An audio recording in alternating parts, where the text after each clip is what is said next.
saya akan mempresentasikan tentang fenomena geosfer. Sebelumnya perkenalkan, nama saya Muhammad Alendra Musawa Setiadi dari kelas 13 absen 16. Lalu ada yang pertama. Yang pertama ada dinamika litosfer. Dinamika litosfer adalah lapisan terluar bumi yang padat, terdiri dari kerak bumi dan bagian atas mantel yang kaku. Lapisan ini bersifat padat dan kaku, serta mengapung di atas astenosfer yang lebih lunak. Struktur litosfer ada tiga, yaitu inti dalam, inti luar, lalu ada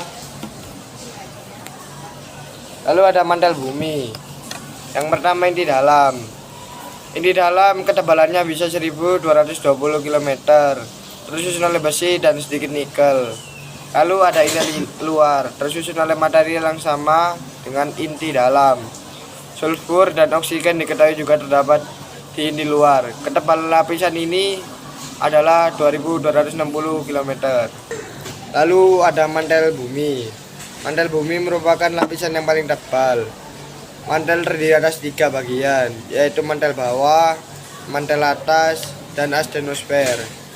Mantel bawah memiliki ketebalan 2230 km.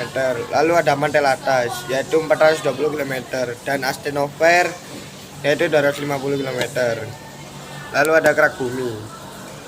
Kerak bumi tersusun oleh silika dan aluminium dengan batuan granitis dan sifatnya padat tetapi rapuh. Kerak samudra tersusun oleh silika dan magnesium. Atmosfer adalah lapisan gas yang menyelimuti planet termasuk bumi. Atmosfer sangat penting karena menyediakan udara bernapas, melindungi kita dari radiasi sinar UV atau ultraviolet yang berbahaya dan mengatur suhu bumi. Jika tidak ada atmosfer, maka suhu di bumi bisa mencapai radius 1500 derajat Celcius. Itu bisa menyebabkan kita dari kepunaan. Maka hal itu, fungsi atmosfer sangat berguna untuk kehidupan manusia agar bisa terhindar dari sinar ultraviolet dari matahari. Lalu ada hidrosfer. Hidrosfer adalah lapisan air di permukaan bumi yang meliputi air seperti lautan, sungai, danau, air tanah, uap air, lalu dan salju dan es. Lalu sebanyak 71% dari permukaan bumi adalah air. Namun air tersebut tidak bisa langsung diminum karena harus dinetralisasi dulu sebelum bisa diminum. Biosfer adalah lapisan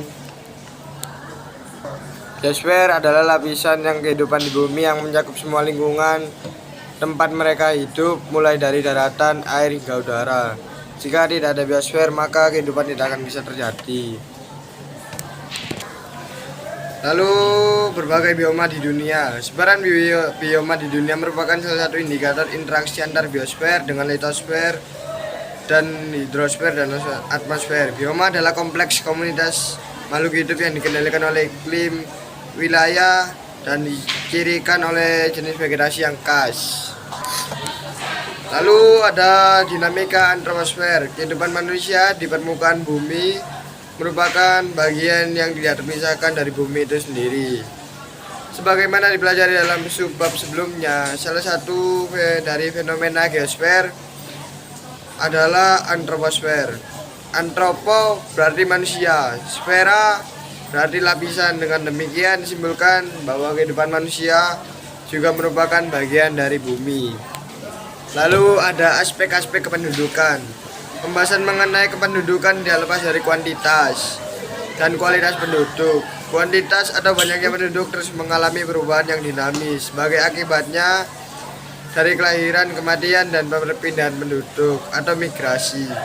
Oleh karena itu, aspek-aspek kependudukan mencakup komposisi penduduk, padan penduduk, dan persebaran penduduk. Aspek-aspek kependudukan ada Ada 3, yaitu komposisi penduduk, lalu ada kepadatan penduduk, dan persebaran penduduk. Sekian.